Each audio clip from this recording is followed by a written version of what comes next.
Hello everyone, welcome to the channel UPPCS RO मुख्य परीक्षा 2024 को कवर करते हुए इस श्रृंखला में करेंगे निबंध। तो ये 25वां निबंध रहेगा। आरओ में आपका पूर्णांक 120 रहता है, 3 घंटे का समय और टारगेट आपका 100 प्लस होना चाहिए। 600 शब्दों में लिखना होता है।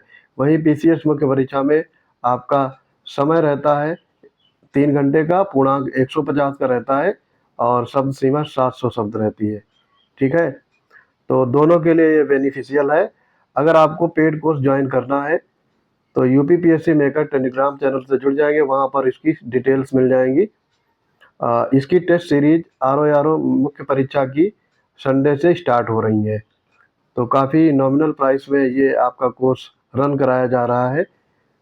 तो बढ़ते हैं अपने आज के लेक्चर की तरफ। देखो, बेरोजगारी की समस्या पे आपको लिखना है 600 शब्दों में।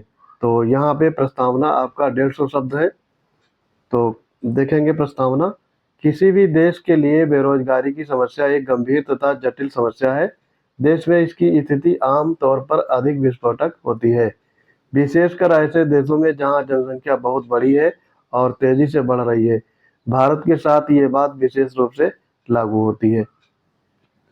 भारत में बेरोजगारी गरीबी की तरह एक अभिशाप है। यह देश में व्यापक रूप से फैली हुई है और समय के साथ निरंतर ये बढ़ती भी जा रही है। वस्तुतः बेरोजगारी का भारत में व्यापक विस्तार है।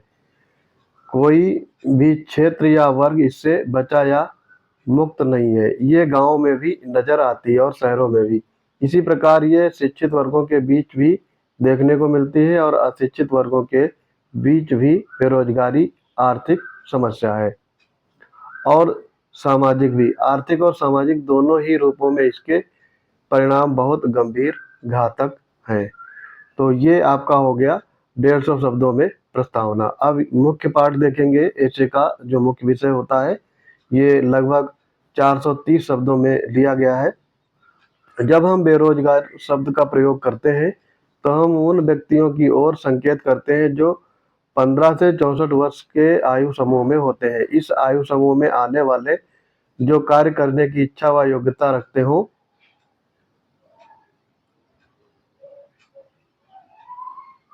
ये क्या है, बल कहलाते हैं। ठीक है, श्रम बल कहलाते हैं। कुछ लोग स्वेच्छा से देखो ये गलत लिखा है, बेरोजगार होते हैं। ये कॉपी हमारे एक एस्पिरेंट ने भेजी है निबंध लिख करके, वही मैं यहाँ पे एक्सप्लेन कर रहा हूँ। वे भिक्षा मांगकर अपना जीवन निर्वाह करते हैं। ये वो परजीवी जीवन को प्राथमिकता देते हैं। ऐसे लोगों को बेरोजगारी में शामिल नहीं किया जाता और उन्हें भी बेरोजगार में शामिल नहीं किया जाता। जो काम की इच्छा रखते हैं पर उसमें योग्यता का अभाव होता है। अगला पैराग्राफ है मेन पार्ट का। भारत एक विकासशील किंतु अल्प विकसित देश है। इस कारण यहाँ बेरोजगारी का स्वरूप औद्योगिक दृष्टि से उन्नत राष्ट्रों से भिन्न है। भारत में बेरोजगारी का स्वरूप संरचनात्मक किस्म की है। ये देश के पिछड़े आर्थिक ढांचे के साथ संबंधित है और इस कारण ये दीर्घकालिक और स्थायी है। इसका अर्थ है कि देश में श्रमिकों की संख्या की तुलना में रोजगार की मात्रा में केवल कम है, बल्कि ये कभी देश की अल्प विकसित अर्थव्यवस्था के साथ गहरे तौर पर जुड़ी हुई है। आगे इसमें देखेंगे, क्योंकि देश में पूंजी निर्माण की दर नीची है इसलिए रोजगार की मात्रा भी कम है। जो थोड़ा बहुत काम धंधा है और जिसमें अधिकांश लोग लगे हुए हैं वह इतना काफी नहीं है कि सबको उनकी क्षमता के अनुसार काम मिल सके। अल्प विकास के संदर्भ में यहाँ पे ये सा होगा। अल्प विकास के संदर्भ में जब कामकाज या नौकरियां उतनी रहती हैं अथवा इसमें नाम मात्र की वृद्धि होती है तब रोजगार की मात्रा लगभग स्थिर रहती है और वो भी निम्न स्तर पर, क्योंकि हर व्यक्ति को पूरा काम नहीं मिल पाता। दूसरी ओर श्रमिकों की संख्या उपलब्ध रोजगार के अवसरों से न केवल अधिक होती है बल्कि वर्तमान जनसंख्या के कारण तेजी से बढ़ती रहती है। कि भारत में बेरोजगारी स्थायी या दीर्घकालिक है। इस दृष्टि से भारत में बेरोजगारी का मूल हर तेजी से आर्थिक विकास द्वारा ही संभव है। यहाँ पे ये सा होगा। बेरोजगारी निम्न प्रकार की होती है, यथा प्रच्छन्न बेरोजगारी, अल्प बेरोजगारी, मौसमी बेरोजगारी, खुली बेरोजगारी, शिक्षित बेरोजगारी, औद्योगिक बेरोजगारी, चक्रीय बेरोजगारी, संरचनात्मक बेरोजगारी एवं संघर्षात्मक बेरोजगारी। अगला पैराग्राफ है, बेरोजगारी दूर करने के निम्नलिखित उपाय किए जा सकते हैं, यथा उत्पादन में वृद्धि, पूंजी निर्माण की ऊंची दर, ढांचे और ग्रामीण उद्योगों का प्रोत्साहन, शिक्षा प्रणाली में परिवर्तन, औद्योगिक तकनीक में परिवर्तन, जनसंख्या पर नियंत्रण इत्यादि। भारत सरकार ने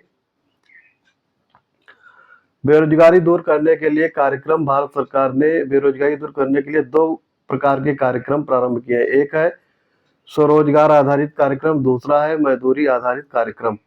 ग्रामीण और शहरी क्षेत्रों में बेरोजगारी को नियंत्रित करने के लिए उद्देश्य में स्वनियोजित और मजदूरी नियोजन आधारित अनेक विशिष्ट कार्यक्रम चलाए जा रहे हैं।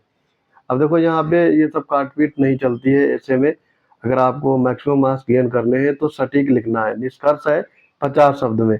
निष्कर्ष रूप में हम कह सकते हैं कि भारत में बेरोजगारी की समस्या एक गंभीर चरण में पहुंच गई है, लेकिन अब सरकार और स्थानीय अधिकारियों ने इस समस्या को गंभीरता से लिया है और बेरोजगारी को कम करने के लिए इस पर काम कर रहे हैं।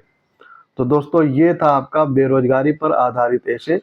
ये किसी एस्पिरेंट द्वारा भेजा गया था, तो कुल मिला के ये उतना अच्छा नहीं लिखा गया है, इसकी राइटिंग ठीक नहीं है, फिर भी इसमें आपको 30 आउट ऑफ 40 मिल सकता है। ठीक है, तो जो लोग पेड कोर्स ज्वाइन कर चुके हैं उनके लिए एक न्यूज है कि जितने भी ऐसे आपके यहाँ पे कराए जाते हैं या फिर चैनल पर अपलोड कर दिए गए, उनको देख करके ही आप मेंस आंसर राइटिंग करेंगे।